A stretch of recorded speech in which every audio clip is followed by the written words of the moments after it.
করছি Sunday suspense, কান টান উত্তেজনা।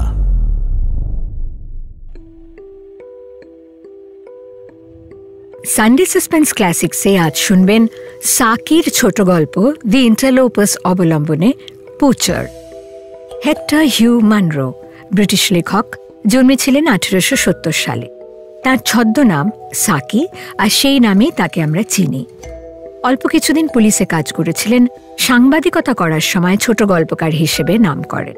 প্রথম বিশ্বযুদ্ধে তার মৃত্যু হয় 1916 সালে। পোচার গল্পটি রেডিওতে সানডে সাসপেন্সে আপনি শুনেছেন 2018 সালে। মূল গল্পটির কিছু অডিও সমস্যা ছিল, তাই আমরা একেবারে নতুন করে আবার পরিবেশন করছি আপনার জন্য। শুরু হচ্ছে পোচার।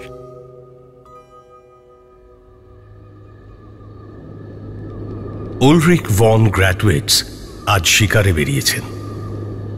হাতে তাঁর বিশ্বস্ত হান্টিং রাইফেল, পায়ে হান্টিং বুট, গায়ে পচা পাতার রঙের জ্যাকেট। কিন্তু রোমানিয়ার কার্পাথিয়ান্স পাহাড়ের এই দিকে আবহাওয়া আজ ভালো নয়। আকাশ মেঘাচ্ছন্ন, ঝোড়ো হাওয়া বইছে। এরকম আবহাওয়ায় হরিণ বা শুয়োর বা বনমোরগ পাওয়ার সম্ভাবনা খুবই ক্ষীণ। কিন্তু উলরিকের তাতে কোনো অসুবিধে নেই, কারণ তাঁর শিকার জন্তু নয়, মানুষ। মামলাটা করেছিলেন উলরিকের দাদু। যে জঙ্গলের মধ্যে আজ তিনি দাঁড়িয়ে রয়েছেন, সেটা যে বিরাট বড়, বা তাতে যে অনেক জন্তু জানোয়ার আছে, বা কোনো মহামূল্য খনিজ পদার্থ আছে, তা কিন্তু নয়। অথচ দুই প্রতিবেশী পরিবারের মধ্যে বহু কাল ধরে এই জঙ্গলের মালিকানা নিয়ে অশান্তি। একদিকে গ্র্যাটওয়েটস, অন্যদিকে জানেম। শেষে মামলাটা করলেন উলরিকের দাদু এবং জিতলেন। সেই থেকে দুই পরিবারের মধ্যে মুখ দেখাদেখি বন্ধ। এদিকে মামলা হেরেও জানেম পরিবার জঙ্গলের ওপর তাদের মালিকানা ছাড়তে নারাজ। কোর্ট চাই বলুক, তারা জঙ্গলে যথেচ্ছভাবে শিকার করেই যাবেন। তাই 3 প্রজন্ম ধরে গ্র্যাটওয়েটস আর জানেম পরিবার বলেই চলেছে যে তারাই জঙ্গলের মালিক, এবং অন্য পরিবার পোচার।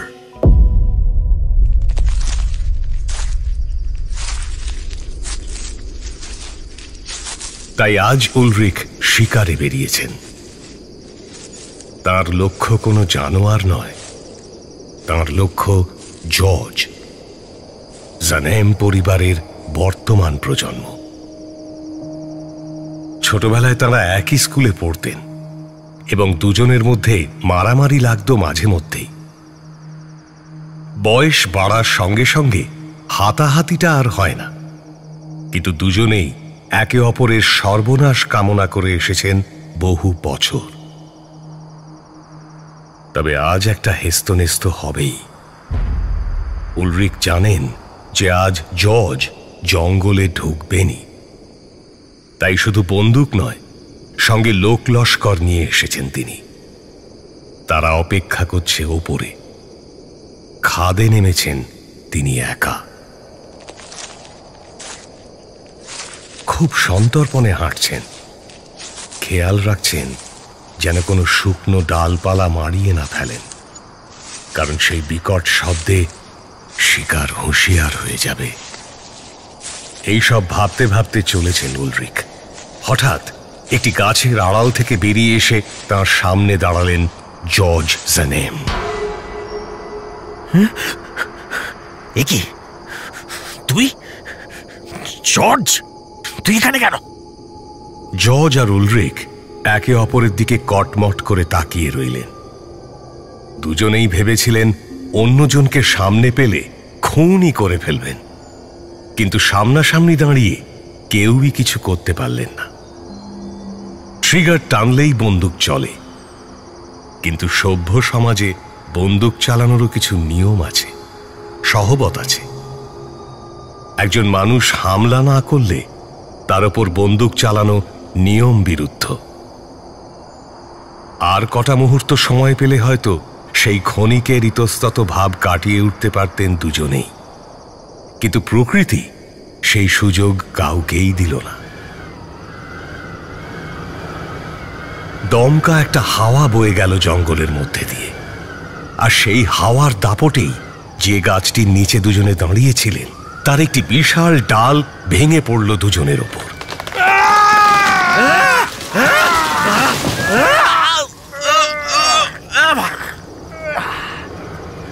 ঘটনার আকস্মিকতা কাটিয়ে ওঠার পর উলরিক দেখলেন তার অবস্থা সঙ্গীন। একটি হাত আটকে শরীরের তলায়, অন্য হাতটি আটকে গাছের ডালের মধ্যে। একটি ছোট ডাল, যাকে বলে প্রশাখায়, মুখ কেটে গেছে। ক্ষত থেকে রক্ত গড়িয়ে চোখের ওপর পড়ছে। পায়ে মোটা বুট ছিল বলে পা দুটো পুরো থেঁতলে যায়নি, কিন্তু তাও হাড় ভেঙেছে নিশ্চয়ই। কেউ এসে উদ্ধার না করলে এখান থেকে বেরোনোর কোনো সম্ভাবনাই নেই।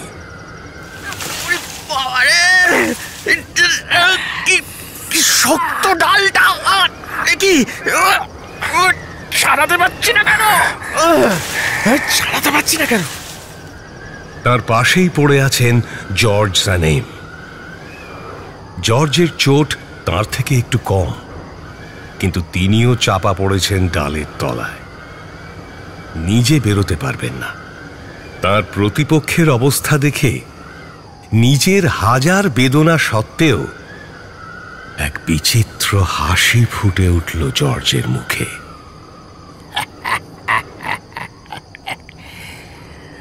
অন্য লোকের জঙ্গলে কোচিং করতে এসে কলে ইঁদুরের মতো ধরা পড়েছে উলরিক ফন গ্রাডউইটস। এটার একটা ছবি তুলে রাখতে হতো সালা।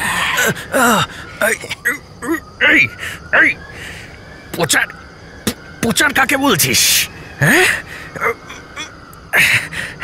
এটা এটা এটা এটা আমার জঙ্গল, আমার নিজের জঙ্গলে শিকার করলে সেটাকে পুচিং বলে না রে সালা। পোচার তো হলি তোরা, তুই, তোর মোটা বাপ আর তোর ওই কালা ঠাকুরদা রে শালা পোচারের গোষ্ঠী। আচ্ছা, নিজের জঙ্গল নাকি? তো গাছের তলা থেকে বেরিয়ে দেখা না। এই এই এই এই শট, আমার সঙ্গে আমার লোক আছে। এটা একটু কি ভেবেছিলি তুই? আমি একা একা জঙ্গলে ঢুকবো? আর তুই আমাকে খুন করে এখানে পুঁতে দিয়ে যাবি? শোন, 7 জন লোক রয়েছে আমার পিছনে। হ্যাঁ, 7 জন এসে আমাকে আমাকে আমাকে আমাকে বার করে নিয়ে যাবে।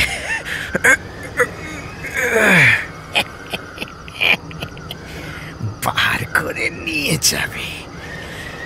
বার করার মতো কিছু পেলে তো বার করবে। শোন শালা, লোক নিয়ে আমিও ঢুকেছি। হ্যাঁ,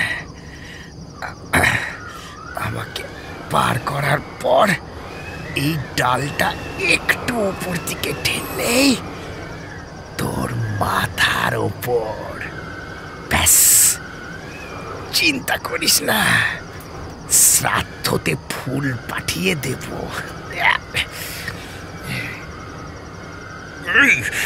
শোন না, ঢপের কীর্তনগুলো অন্য কাউকে শোনাবি। হ্যাঁ,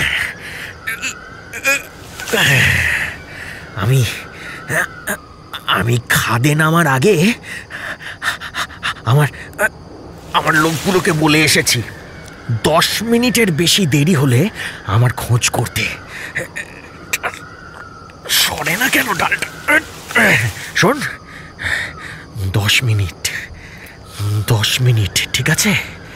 তার মধ্যে কত, এই যে তার মধ্যে 7 মিনিট অলরেডি হয়ে গিয়েছে।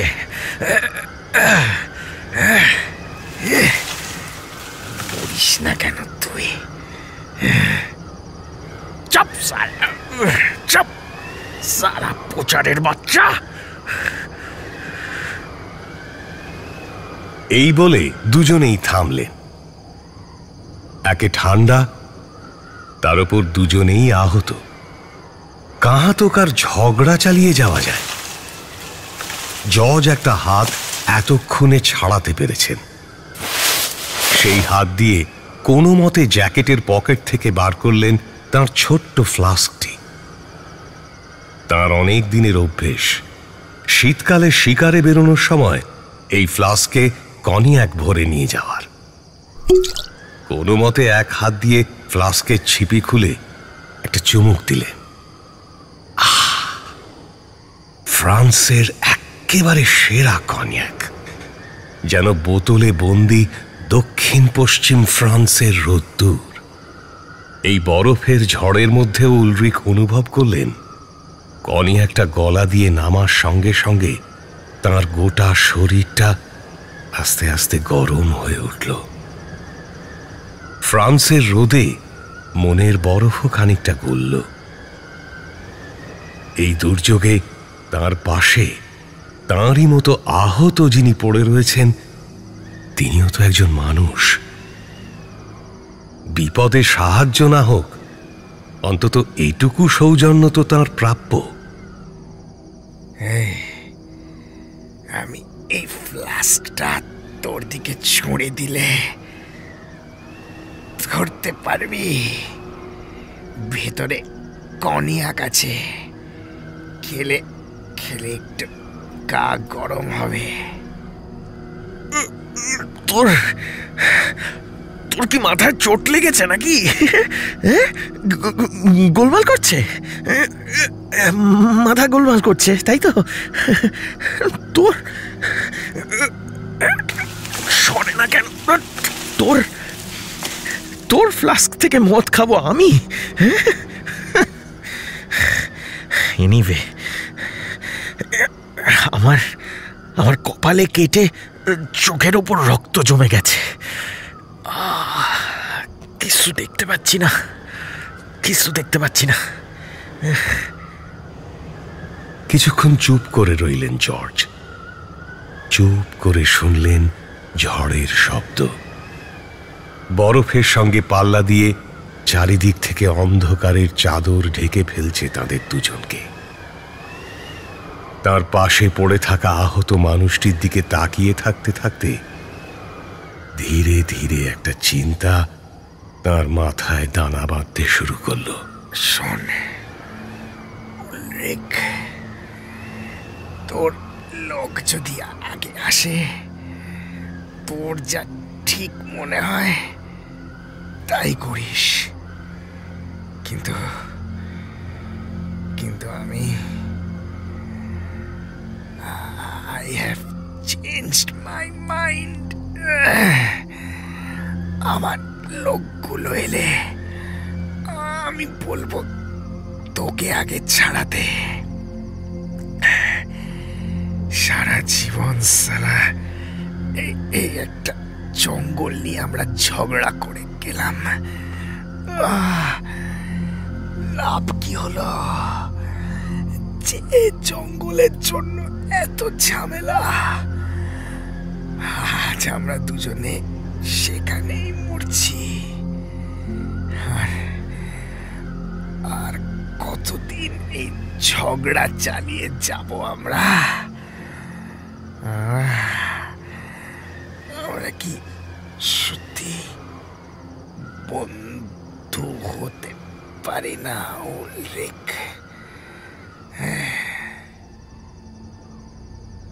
Hey, Ulrich. Hey.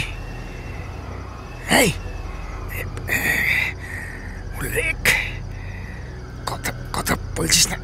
উলরিক এতক্ষণ পর উত্তর দিলেন যে জর্জের মনে হলো তিনি হয়তো জ্ঞান হারিয়েছেন। আস্তে আস্তে খুব কষ্ট করে কথা বলতে হলো তাকে। গত 50 বছরে কেউ একজন জেনেম আর ভন গ্র্যাডভিটসকে কথা বলতেই দেখেনি রে, কথা বলতেই দেখেনি। ভাবতো রবিবার সকালে যদি তুই আর আমি একসঙ্গে ঘোড়ায় চড়ে মার্কেট স্কোয়ারে যাই,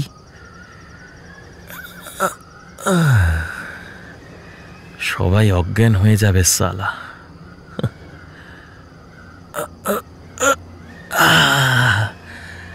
এরকম শীতের রাতে জঙ্গলে পড়ে না থেকে আমরা আমরা তোর বাড়িতে বা আমার বাড়িতে একসঙ্গে বসে মুরগির রোস্ট আর ওয়াইন ছাঁটাতাম রে, ওয়াইন ছাঁটাতাম।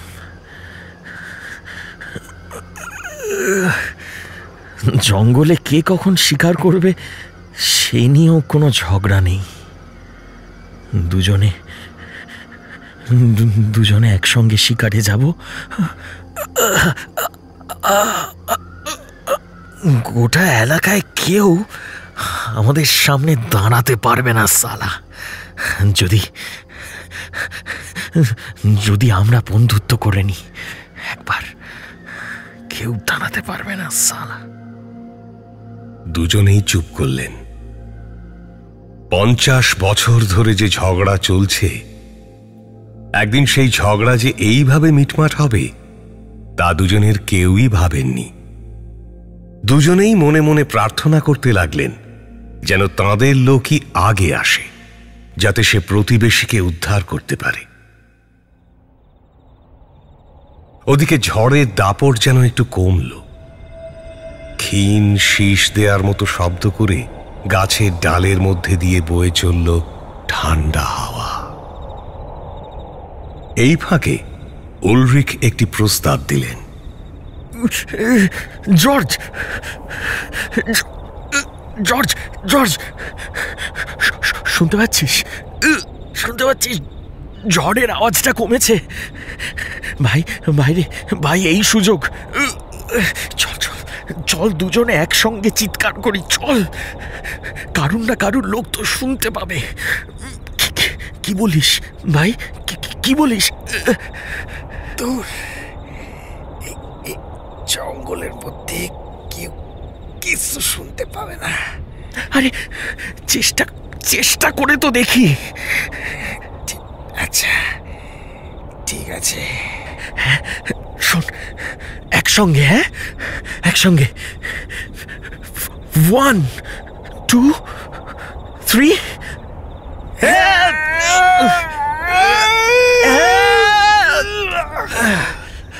দুজনেই কান পাতলেন, কিন্তু শুনতে পেলেন না কিছুই।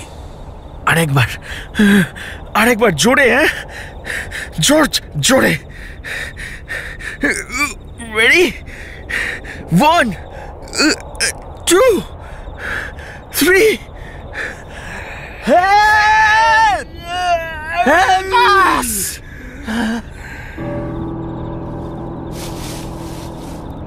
এবার যেন সত্যিই কিসের একটা শব্দ শোনা গেল বহু দূর থেকে। ভাই, আমি পায়ের আওয়াজ শুনতে পাচ্ছি জর্জ, কিন্তু চোখের ওপর রক্ত জমে গেছে ভাই। কিচ্ছু দেখতে পাচ্ছি না। তুই একটু মাথাটা তোল, দেখ না কাউকে দেখতে পাস কিনা। দেখ একবার। বহু কষ্ট করে মাথা তুললেন জর্জ জানেম। আধো অন্ধকারে দেখতে অসুবিধে হচ্ছিল খুবই, কিন্তু তারপর তার চোখে পড়ল ছায়ামূর্তিগুলো। উলরিক, তোর চেষ্টা বৃথা যায়নি ভাই। লোক আসছে, সত্যি আসছে। সত্যি সত্যি আমার আমার আমার বিশ্বাসই হচ্ছে না ভাই। তুই তুই ঠিক দেখেছিস? ওই তো পাহাড়ের গা দিয়ে খাদে নামছে। কজন কজন রয়েছে? কজন? আট, না না, 9 জন লোক আছে। 9 জন? 9 জন লোক? কিন্তু কিন্তু আমার সঙ্গে তো মাত্র 7 জন লোক ছিল। ও ও তাহলে নিশ্চয়ই তোর লোক, নিশ্চয়ই তোরও লোক। ছায়ামূর্তিগুলো এবার আরো কাছে এসে পড়েছে এবং তাদের স্পষ্ট দেখতে পেয়ে জর্জ স্যানেমের গলায় যে আশার আলোটা ছিল সেটা দপ করে নিভে গেল।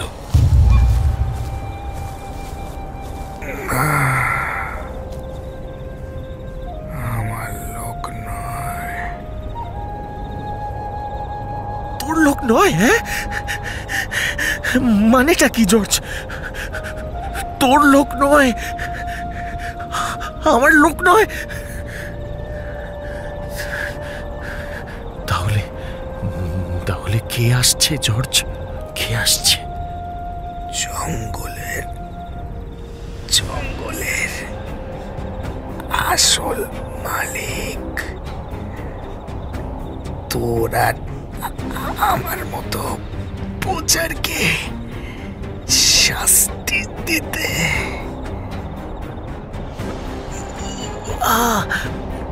জঙ্গলের আসল মানে? আমি আমি তোর কথা কিচ্ছু বুঝতে পারছি না জর্জ। জর্জ, আমি তোর কথা কিচ্ছু বুঝতে পারছি না। আসল মালিকটা কে? কে আসছে জর্জ? কে?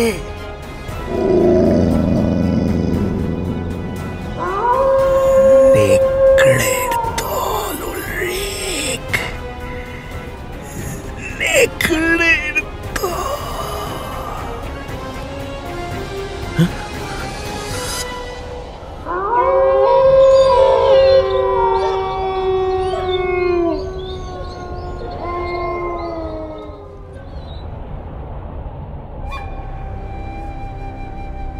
সানডে সাসপেন্স ক্লাসিক্সে আজ শুনছিলেন সাকির ছোট গল্প দি ইন্টারলোপার্স অবলম্বনে পোচার।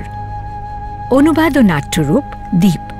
গল্পের কথক শেখর, উলরিক সায়ন, জর্জ অগ্নি। শব্দগ্রহণ ও পর্ব পরিচালনায় অর্ণব। আবহ সঙ্গীত ও স্পেশাল এফেক্টসে দেবার্ঘ। প্রচার অলঙ্করণ দীপঙ্কর গ্রিনিং ট্রি।